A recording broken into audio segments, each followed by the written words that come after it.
안녕하세요. 배우이자 임상심리사인 예리엘입니다. 우리는 또 외모 중심으로 계속 평가를 받게 되는 문화잖아요. 비평이나 외모에 대한 계속 지속적인 평가들을 계속 받는 문화 속에서 있다 보니까 이 부분은 개인의 문제가 아니라 시스템의 문제로 밖에 볼 수가 없죠. 현재는 문화 자체가 얼평을 하지 말라라는 문화이잖아요. 그럼에도 불구하고 대중문화 예술 산업에서는 당연히 얼평이 아직까지도 존재하는 그런 문화권이죠. 그러다 보니까 대중문화 예술인들이 겪는 고통이나 어려움들, 그 비평 안에서 나를 지키는 힘들은 필수적으로 필요한 사항이라고 생각합니다. 그리고 정신적으로 여러 가지 몰입하고 난 후에 오는 공허감이 굉장히 크죠. 그리고 어떤 배역을 맡고 나서 그 배역에 대한 감정도 남게 되고요. 가치관도 남게 되고요. 그 배역의 인격의 어떤 특성들이 나에게 남는 그런 경험들을 하게 되죠. 그러다 보니까 정체성이 혼란되기도 하고요.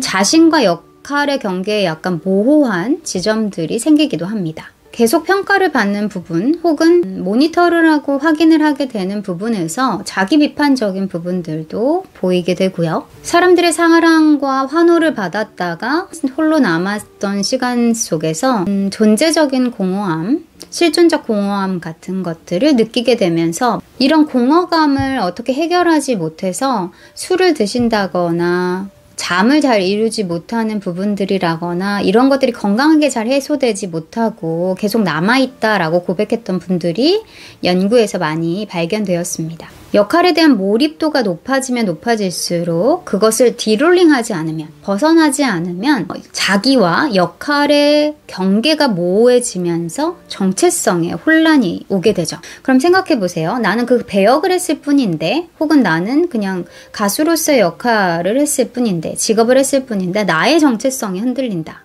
그리고 이 정체성이 흔들리는 부분과 내가 계속 나의 실제 감정이 아닌 여기 직무에서 원하는 감정을 계속 표현해 주면서 내 감정이 무엇인지를 잘 살피지 못하게 된다면 이런 감정 노동이 자신에 대한 정체성이나 번아웃, 정서적 소진을 일으킬 수밖에 없는 그런 구조적인, 환경적인, 직무적인 특성을 가지고 있다는 거죠. 그러니까 여러분 탓을 할 이유가 없는 거죠.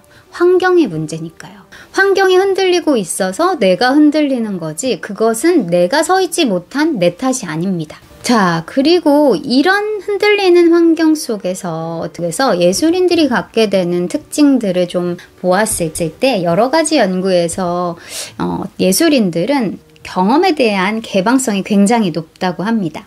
여러 가지 새로운 환경들을 만나도 그것들에 열려있는 태도들, 그런 장점들이 있고요. 또 예민함이 발달하죠.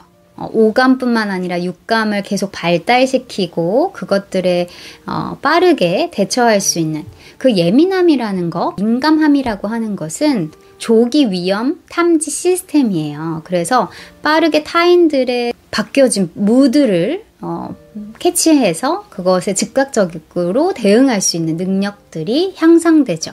근데 이 예민함이 평상시에도 발휘되면 어떨까요? 그때는 좀 오프할 수 있는 방법들이 필요하겠죠. 내가 쓸 수 있는 데만 쓰고 쓰지 않을 때는 좀 꺼놓는 그런 시간들이 필요합니다. 그리고 이제 신경증적인 성향들을 많이 보였어요. 그 신경증적인 성향이라고 하는 것은 정서적 안정성에 대한 반대 방향, 불안정성이라고 하는데 그러니까 감정의 기복이 있고 부정적인 감정, 분노나 짜증이나 혹은 우울이나 이런 감정들을 조금 더 자주 그리고 더 강하게 느낄 수 있다라는 거죠. 영상 같은 경우는 한번 찍어 놓으면 평생 남잖아요. 그리고 전 세계적으로 계속 퍼지고 있고 그러다 보니까 완벽함을 추구하는 상황 속에서 결과물이 완벽해야 하잖아요. 우리의 어떤 상황과 우리의 컨디션과 뭐가 상관없이 그러다 보니까 사회에서 계속 요구하는 것이 완벽주의죠. 우리가 갖게 되는 성향은 사회에서 주는 완벽주의가 생기게 됩니다. 타인들에 맞게 완벽해지려고 하는 거죠. 근데 이건 굉장히 어렵죠. 왜냐하면 다 요구하는 것들이 다를 텐데요. 통일되기가 너무 어렵잖아요. 이 부분 완벽주의보다는 경험주의로 가는 것이 정신건강에 매우 좋습니다. 완벽할 수는 없어요. 하지만 내가 그것들을 조금 더 완성도를 높이는 경험을 계속 해나가겠다라고 생각하는 것이 더 도움이 되겠죠. 그러니까 환경은 너무 흔들리고 환경에서 계속 그런 것들을 요구한다고 해도 내가 그것을 어떻게 의미를 바꾸느냐, 이것이 여러분을 조금 더 프레스하지 않고 조금 더 건강하게 행복하게 활동을 할 수 있게 해줄 것입니다. 또한 성격 특성으로는 여러 주도성, 표출형, 우호형, 분석형 이런 부분들도 함께 나왔고요. 또 여러분은 창의적이잖아요. 그러니까 모든 걸 이제 새롭게 뭔가를 만들어내기도 하고 이런 부분들이 조금 불안하기도 하고 우울한 것에 취약하게 하는 부분도 같이 맞물려 있기도 합니다.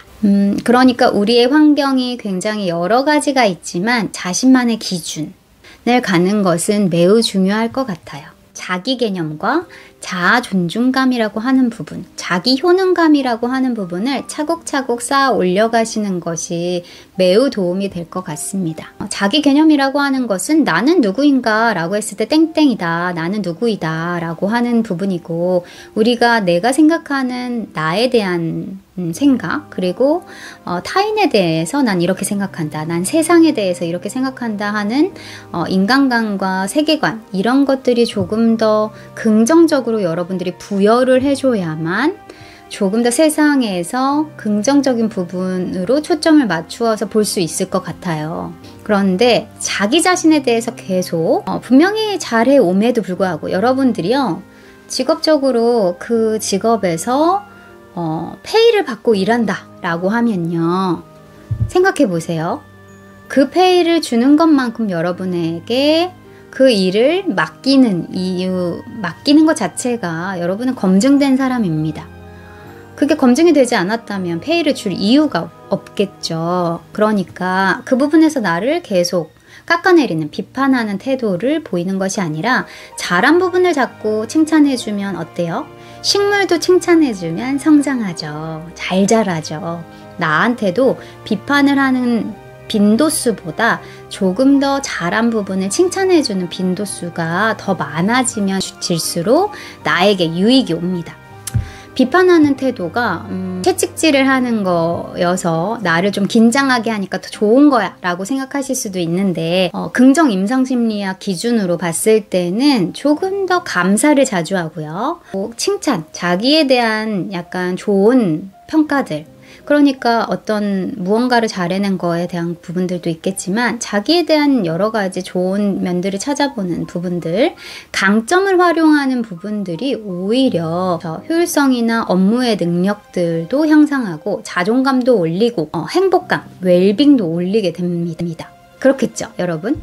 그래서 지금까지 하던 자기 비판은 멈추시고 오히려 자기를 조금 더 지지해주는 친구가 되어주시면 좋을 것 같습니다. 왜냐면 예술인들의 개인 요인 특성을 좀 연구해 본 걸 살펴봤을 때 좀 불안정한 자기 존중감이나 자기 효능감, 그리고 평가에 대해서 타인들에게 매우 많이 의존하는 결과가 나왔어요. 여러분의 성취와 실패가 정체성과 직접 연결이 되는 모습들이 보입니다. 그러니까 외적으로 뭔가 성취를 했다 하면 나의 정체성은 매우 좋은 것이고, 내가 실패했다, 시청률이 떨어졌다, 난 인기가 없다 라고 하면 그것이 나의 정체성에 문제가 있다, 나는 좀 쓸모없는 사람이다, 이런 생각을 하는 것과 연결이 되는 것이 굉장히 큰 어려움이죠. 외부의 어떤 평가보다는 내부에 내가 성장하고 있는가, 어제보다 내가 나로서 지금 이만큼 한 것과, 그리고